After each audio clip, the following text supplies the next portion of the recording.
যুক্তরাষ্ট্রের নিউ জার্সিতে স্কুলের শিক্ষার্থীদের মোবাইল ফোন ব্যবহার নিষিদ্ধ করে আইন করা হয়েছে।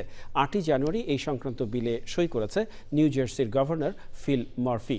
2026-2027 শিক্ষাবর্ষ থেকে আইনটি কার্যকর হবে। নিউ জার্সি থেকে সুব্রত চৌধুরীর রিপোর্ট।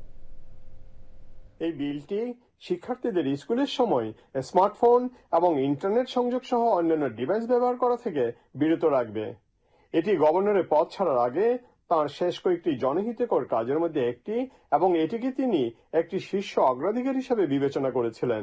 উনি নিউ জার্সিতে স্কুলে যে মোবাইল ফোন বন্ধ করছেন, এটা শিক্ষার্থীর জন্য স্বাস্থ্যকর জিনিস এবং এটা শিক্ষার মনোনিবেশ করতে ভালো হবে। এই বিলের লক্ষ্য প্রসঙ্গে গভর্নর বলেন, অপ্রয়োজনীয় মনোযোগ বিঘ্নকারী বিষয়গুলো দূর করার মাধ্যমে আমরা আমাদের স্কুলগুলোর শিক্ষার পরিবেশকে মৌলিকভাবে পরিবর্তন করছি এবং আমাদের শিশুদের স্কুলের সময় আরো মনোযোগী ও সক্রিয় হতে উৎসাহিত করছি। স্কুলে মোবাইল ফোন বন্ধ করা আমরা অভিভাবকরা খুবই সন্তুষ্ট, এতে ছাত্রছাত্রীদের পড়াশোনায় আরো বেশি মনোযোগী। তবে কিভাবে এই নিষেধাজ্ঞাটি বাস্তবে প্রয়োগ করা হবে তা নির্ধারণ করার দায়িত্ব স্থানীয় স্কুল বোর্ডগুলোর। রাজ্যের নির্দেশিকায় ডিভাইসগুলো সংরক্ষণের পদ্ধতি, যেমন পাউচ এবং লকার ব্যবহারের বিষয়টিও উল্লেখ থাকতে হবে।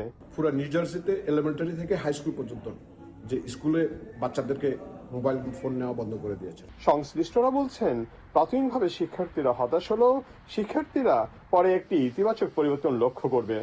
তাদের মতে, ক্লাসের ফাঁকে সবাই স্ক্রিনের দিকে তাকিয়ে ছোটাছুটি করার পরিবর্তে শিক্ষার্থীরা একে অপরের সাথে কথা বলবে, পরিবেশটি আরো সামাজিক এবং প্রাণবন্ত মনে হবে। স্কুলে মোবাইল ফোন ব্যবহারের নিষিদ্ধে গভর্নর কর্তৃক যে আইন সাইন করেছে, এতে ছাত্রছাত্রীদের মানসিক বিকাশে সহযোগিতা হবে। স্কুলে মোবাইল ফোন নিষিদ্ধ হওয়ায় শ্রেণীকক্ষে ফিরবে শৃঙ্খলা ও মনোযোগ, উন্নতি হবে শিক্ষার্থীদের মানসিক স্বাস্থ্যের, এমনটাই আশা করছেন শিক্ষার্থী ও শিক্ষকরা।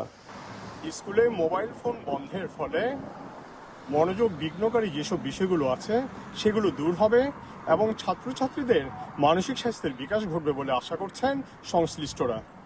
Subrata Chowdhury, channel I, Atlantic city, new jersey, America.